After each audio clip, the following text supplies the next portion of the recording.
it was supposed to be a crowning for the OKC Thunder, the Pacers with their gimpy star, Halliburton, and even though it was in Indiana, most people thought this is just the inevitable. Yeah. And instead, the Pacers didn't just win; they demolished them. And I don't know what. I think the Thunder had the wrong mindset. They just weren't ready for this game for whatever reason, or and that's why you got all the NBA minions talking about this league is so rigged and fixed, because it just looks like, how did they go from getting beat down the game before to the Thunder, the Pacers all of a sudden having a 22-point lead at halftime, where the game, and they maintained it. Yeah. And Halliburton didn't go crazy. What do you have? 14 points. I was going to say 13. Yep. And he played fine. He played only 23 minutes. Of course, they didn't have to play him a lot of minutes. They were up by 22 points for most of the game. But now here we are, and Kelvin, I said this before, and I picked the Pacers in 6, and my whole thing was they just look like a team of destiny because of the way that this whole ride has been and coming back when they should be counted out and whatnot. And now here they are with their magical guy in Halliburton, who didn't have to play a million minutes to just survive to win that game so he's not burnt out. And then they have off till Sunday. Even though it's on the road, I feel more confident than ever that they're going to win the championship. And OKC is the tight one. They're the young ones. They're the ones that are going to have to answer the bell. And if you fall behind early at home in the crowd, you could feel it. You know what? Like, there's a lot. Indiana, to me, playing with house money. On the road, no expectations. They're 8-7 point underdogs, right? That's not a close. It's not 2 points, 3 points. This is, they should lose, and OKC should win. So I'm feeling good, and I think that the Pacers are going to do what I can't imagine that they were going to do until the playoffs actually started. I think they're going to win the championship. Scrap everything I ever thought about basketball. Scrap everything that makes sense. Scrap all the logic. Scrap all the, if you look at this and fundamentally, if you know this and the numbers say, because this has been the wildest playoff ride I can remember in quite some time, right? You got a Pistons team that makes it. They win like 30 games more than they did the year before. That comes out the blue. Even if you thought they'd be better, they get into postseason. Like, well, where'd that come from? You got a Knicks team that was underachieving all year. You kind of wanted more from them. They couldn't beat the good teams. What do? They beat the Pistons. Then they go beat the Celtics. And you're like, wait, the Celtics, they're supposed to be in the championship trying to be, a two-time champ or, or back-to-back. They get knocked out. And then Cleveland is looking like a world beater on the East while OKC was a world beater on the West. And Cleveland gets knocked out. Tyrese Halliburton has made more game winners than some people's entire 15, 20-year careers in one postseason. Why are you bringing up Steph Curry? Don't disrespect. I'm just saying. And this is not, so none of this has made sense. And that is why this postseason, this finals, hasn't even made sense. Now, here's where the Thunder went wrong. The Thunder got in there, and you've done this before. It's a beautiful summer day. You can smell the food, the barbecue's there. They started to smell the champagne. They already tasted it. They could already see the balloons getting ready to drop. And they got in there and just thought, man, we got to show up and do what we do, and we're automatically going to win. And they forgot the Pacers have been a desperate team that has fought all year, that has come back multiple times, and that was not going to just lay down. And they got in there and already tasted the champagne and thinking all we got to do is show up and we'll be fine. And that was not the case. And the worst case scenario happened.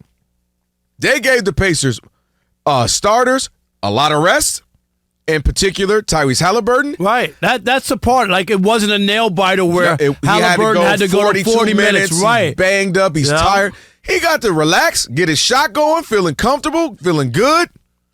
TJ McConnell had another game where he played very well. 12, 9, and 6. Keep his dad off TV. Steals. Okay. Keep his dad. His dad was on NBA TV crashing the interview. Yeah. Dad, stay off the TV. We are Tyrese Halliburton dad. He's got that. He's the dad of the postseason. But he's feeling good, playing well. Nembhard plays great, 17. So you got the guys who will be playing bigger minutes in place of Tyrese Halliburton, playing very well and confident. And he got to play well enough and only played 22 minutes. And he gets an extra day off again, 3 days resting up. That was the worst case scenario. Now, the worst would have been if that was at home and now the Pacers would be going back home. now at least the Thunder still have it at home. But if you're SGA, this is what you are the MVP for. Your team is going to perform better. The role player is going to play better at home, just like the same thing happened with the Pacers. And SGA needs to show why he's the MVP. He did not play well. It was his worst game of this finals run. He looked mortal, and he needs to show them what's up. But all logic is out the window this postseason for me. This makes no sense. The Pacers being there, the Thunder, getting them, having them compete into a Game 7. None of this makes sense, except for they have been the two best teams, as I keep saying, since January 1st. And maybe that's what we got all the way to the Game 7 of it all. But I think that the point you're making is the best one, is that they didn't just give them new life. They allowed them to coast through Game 6 so that now they're rested and ready to feeling go. Good, right. Energetic. And there is pressure. I don't care what anybody says. Big man, those shots going to be so heavy. There's pressure on the home team. 100%. And the last time we had a Game 7 was when LeBron and the Cavaliers won Game 7. Remember, this is so eerie because, and it was not 3-1, but if you remember, the Warriors had not lost 2 games in a row all year. They lose 3 in a row in order to lose the championship, including Game 7 at home. Yeah. So Game 7 at home is not automatic. Now, the reason I'm sticking with the Thunder, first of all, I picked them. Second of all, they haven't lost twice. They're 6-0 after a loss. Could this be the one? You never know. This is because the Pacers were 5-0 after loss, including a couple of games in the finals, and then they finally lost one. But can they? I believe they're going to get it right. I believe their guys, the bench players, will hit big shots at home. I believe SGA is going to put in a 30, 35, 40 piece. And lastly, you mentioned the Warriors. Game 7's at home. The home team is 20-4. And I have to just roll with that. Because nothing else has made sense. One thing has to make sense, Rob. So what doesn't make sense is that the Pacers will be the NBA champs. Jabari in Michigan, you're on the Odd Couple Fox Sports Radio. What's up, Jabari? What's up, everybody? How's it going with y'all? What it do? Doing great. How you? Yes, hey, 313, what up, though? What up, though? You know what I'm saying? Boss up. You already know. But, yeah, these finals have been crazy so far. I did not expect the way how it's going to be from the other players to the others. Man, it's so hard. But I'm just going to get straight to the point. Game 7, I think the Pacers are going to win it. Wow. And the only reason why I think the Pacers are going to win it because, listen, I understand there are exceptions to the rules where the Celtics in 1969 won the championship and they were a 4th seed. Same thing with the Rockets, they were a 6th seed. But those teams right there, they won a championship before. With the Pacers, they haven't won a championship. However, they know how to close the deal, and also they are the only team that I can remember for a while in Game 7 that doesn't have the pressure to win. OKC has all the pressure. True. In 2016, Cavs and Warriors had the pressure. You go back to the Lakers and the Celtics beforehand, but the Pacers, they have no pressure, and I believe they're going to win in a close game against the Thunder. Yeah, I agree can't with even the listen. no pressure. This is one of the few times I can't tell you you're wrong. Thanks, Jabari. Because this has just been a crazy playoff series. Who we got?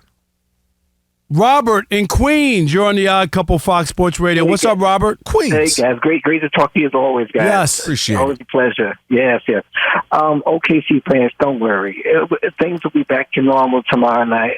Sunday night. Shea Butler's going to have about 35. Indiana's going to fall behind early like they always do in OKC, and they're not going to come back this time. Okay. There you go. Easy cover on the 8.5, whatever it is. I do think the Thunder are going to win. I don't think it'll be too big, but I will say this. That first quarter, the pressure's on those Thunder shooters because you guys lost. You lost Game 6. You were up. You were feeling good. You were tasting the bubbly. And those shots a little heavy. Your legs a little weak for a minute. And I think you saw the same thing with the Pacers last night. They were 0 for 8 at first. A little heavy, like we can't lose until they finally settle down. So I think it's going to take the Thunder a little bit to get settled, but I do expect them to win. Robert. I do expect them to win, but man, it's been a tough series. No doubt. Brandon, Riverside, California, you're on the Odd Couple Fox Sports Radio. What's up, B? I'm good, fellas. What's going on? What it do? But I'm good. Hey, so I'm straight excited because I had the Pacers in 7, and that's the pool that I'm in at work. Oh, wow. $500 on the line. Oh, shoot. So me and the guy, he got OKC in 7. I think Pacers in 7. So I'm ecstatic right there. So, and also this has been the series of benches.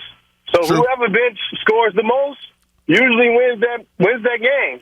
I'm not worried about Pacers going back to OKC because the Pacers hasn't been following the rules all playoffs. Right. Every time somebody come up with a game plan, and I went against them too. I'd be one of the ones like, oh, they would never beat. They're not going to beat them. They're not going to beat the other team, and they find a way. You're right, Rob. It's a destiny. It's a destiny. It feels like that. It's a year of destiny. Yep, no doubt. So All right. is it still have a great destiny if they weekend. lose Thanks, in the Brandon. fourth quarter of Game 7? Was it still destiny? No. If they lose, it's not All right, destiny. it was just You a gotta- really good team. That was a surprise? Yeah, Okay. you have to actually win it Okay. for the destiny to be right.